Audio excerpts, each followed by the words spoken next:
ආයිබෝන් යහළුවනේ. එහෙනම් ඔන්න අදත් මම ආවා ඔයාලා වෙම තවත් ලස්සන කතාවක් අරගෙන. මේක මේ සැරේ ඔබ හෙඩ් වෙයි වගේ නේද? සේරම සබ්ජෙක්ට් උඹටනේ වැඩි ලකුණු. ප්‍රින්සිපලුත් මම බලාගෙන උඹ ගැන මිස්ලා එක්ක කතාව.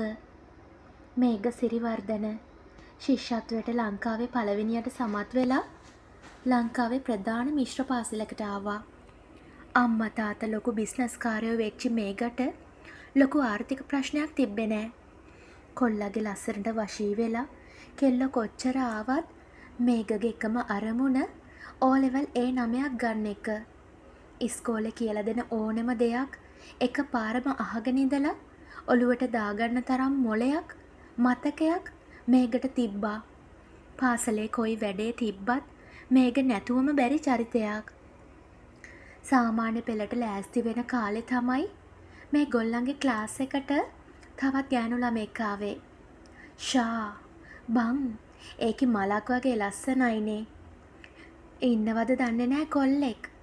හරි ලස්සන හුරු බුහුටි පහන් දිගේ ඇස් ගියේම මේකගේ කඩවසම් රූපයටමයි. අලුතෙන් ඉස්කෝලේට කෙල්ලෙක් ආවහම කොයි එකක් try කරේ කොහොම හරි යාළු කරගන්න. පහන් දිටත් කොච්චර පිරිමි ළමයි යාළු වෙන්න ඇහුවත් කෙල්ල ආස කරේ ඉගෙන ගන්න. හිත අස්සේ පුංචි හරි කැමැත්තක් තිබ්බනම් ඒ මේග ගැනම විතරයි. යකෝ මේග උඹ කොහොම හරි ගොඩ නේද බං? හෙඩ් ප්‍රිෆෙක්ට් නේද දැන්? යාළුවෝ සතුටින් මේකට සුබ පැතුවා. අලුතින් ආව එකී උඹගේ දිහාමයි බං බලන්නේ. කොයි වෙලෙත් උඹටමයි බැල්ම දාන්නේ. මන් බලාගෙන කොයි වෙලෙත් උඹගේ දිහාම බලාගෙන ඉන්නවා. මේ ටිකේ මේකටත් ඒ දේ නම් තේරිලයි තිබ්බේ.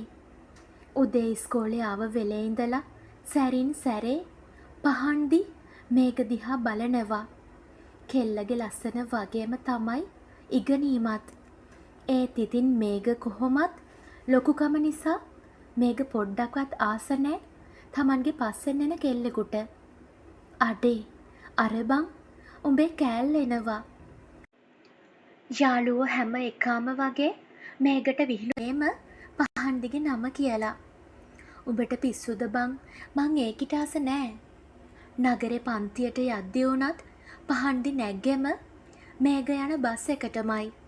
ඉස්කෝලේ ඇරිලා ඉවර වෙලා ඒ ඇස් තිබ්බෙම මේකගේ මූණේ. උඹට මාර ලයින් එක බං පහන්දි දෙන්නේ. කී දෙනෙක් ඒකගෙන් යාළු වෙන්න හැවුවද? ඒකි උඹේ මත්තෙම නැහෙනවනේ. මං ආස නෑ බං පිරිමි ළමයින්ගේ පස්සෙන් යන එකියන්ට. මේක ක්ලාස් ඉවර වෙලා ගෙදර ආවේ හොඳටම මහන්සි වෙලා. පහන්දි ආවෙත් මේ ගාව බස් එකේම තමයි. කොයි වෙලේ බැලුවත් ඒ කෙල්ල බලන්නෙම මේක දිහාමයි. හවස ඉස්කෝලේ වැඩ කරන්න බෑග් එක අරිද්දී හරි ලස්සන වෙසක් කාඩ් එකක් රෝසමල් පොකුරක් තියෙන. කවුද මේක බෑග් එකට දැම්මේ? අනිවාර්යෙන්ම පහන්දිගේ වැඩක්. පිස්සුද කොහෙද? දැන් පහන්දි ඉස්කෝලේ වැඩවලට වුණත් එච්චර උනන්දු නෑ. කොයි වෙලේ බැලුවත් කල්පනාව. මේක දිනු ඉස්කෝලේ ඇරිලා මේකට කතා කරේ මොකක් හරි එහෙකට කියලා මේකට හිතුණා. මොකෝ බං මට උඹත් එක්ක පොඩ්ඩක් කතා කරන්න ඕනි. මේක මොකෝ උඹ පහන්දිට කැමතිද බං? ඒකි උඹට හුඟා කැමතියි බං. උදේ ඉඳලා දවල් වෙනකල් උඹේ දිහාම බලාගෙන ඉන්නවා. හැමදාම වැඩ කරපු එකි දැන් ඒවත් මිස් කරගන්නවා. මම ඒකිට කැමති නෑ දිනු. උඹ ඒකිට කියපන්. හරි. දිනු යන්න ගියා. මේක බලාගෙන දිනු හුඟක් වෙලා පහන්දි එක්ක කතා කරා. පහන්දි අඬනවද කොහෙද? මට මොකෝ මං ඒකිට කවදාවත් බලාපොරොත්තුවක් දුන්නේ නැහැනේ. මේක යන්න ගියා. අර මොකෝ බං පහන්දි බිම බලාගෙන යන්නේ? වෙනද උඹේ දිහා බලාගෙන පල් හිනාවක් දාලානේ යන්නේ. පහන්දි වෙනස් වුණා. මේගගේ අකමැත්ත එක්ක කෙල්ල මේගගේ දිහා බැලුවෙවත් නෑ. කිසි කෙනෙක් එක්ක වැඩි කතාවක් නැතුව තනියම හුඟක් වෙලාවට හිටියා.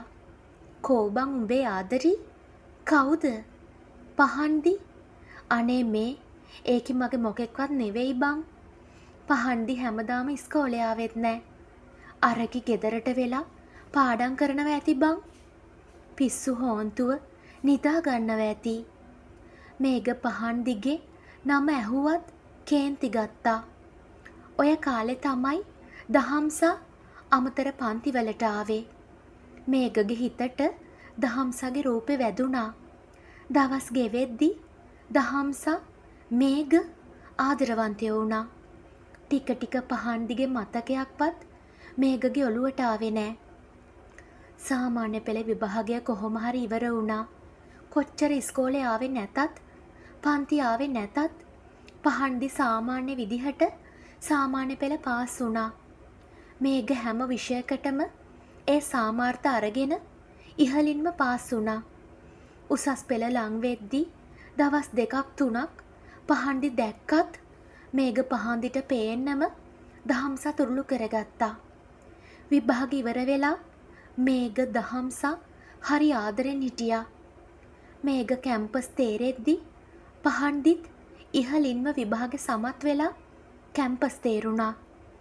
මේගගේ ආදරය දහම්සා විභාගෙ පාස් වෙලා තිබ්බේ නෑ. කාලය ගෙවෙද්දි මේග රස්සාවක් අරගෙන දහම්සා විවාහ කරගත්තා. පහන්දි ගැන කිසිම ආරංචියක් මේගට ආවේ නම් නෑ. දහම්සගේ මුරණ්ඩු ගතිගුණ එන්න වැඩි වුණා. හැම වෙලේම රණ්ඩු ඇති වුණා. මේක මොන දේ කිව්වත් දහම් කිසිම දෙයක් පිළිගත්තේ නෑ. රණ්ඩුවක් නැති දවසක් නැති තරම්.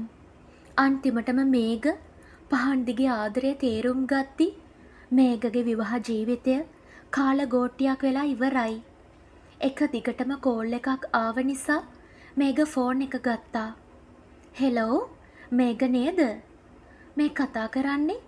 ඔව් මේග මං පහන්දි. ඔයාගේ ක්ලාස් එකේ එයා එච්චර එයාව අඳුන්වලා දෙන්න දෙයක් නැහැ. මේග කොයි වෙලෙත් ඇයව සිහි කළා. කියන්න පහන්දි. මේග මගේ කසාද ලබන සතියේ මං ඔයාගේ අම්මලාගේ ගෙදරට වෙඩින් කාඩ් එක යැව්වා. ඔයා දහම්සා එක්ක අනිවාර්යෙන් එන්න. හරි පහන්දි. කෙල්ල දකිද්දිත් මේගට දැනුනේ මොකද්ද ලොකු ලෝභකමක්. දහම්සා එන්න බෑ කිව්ව නිසා මේගට තනියම මගුල් ගෙදර යන්න සිද්ධ වුණා. පහන්දි හරි ලස්සන්ට ලෑස්ති වෙලා. මේ වෙද්දි කෙල්ල ලංකාවම දන්න ලෝය නෝනා කෙනෙක්. කසාද බැන්දෙත් හොඳ රස්සාවක් කරන කෙනෙක්. මේගට ජීවිතයට පණ වගේ ආදරය කරපු පහන්දි නැතුව දහම්සා වගේ කෙනෙක් තෝරගත්ත නිසා අද මේග විඳවනවා. මගෙන් සුබ පැතුම් පහන්දි. හුඟක් ස්තුතියි මේග.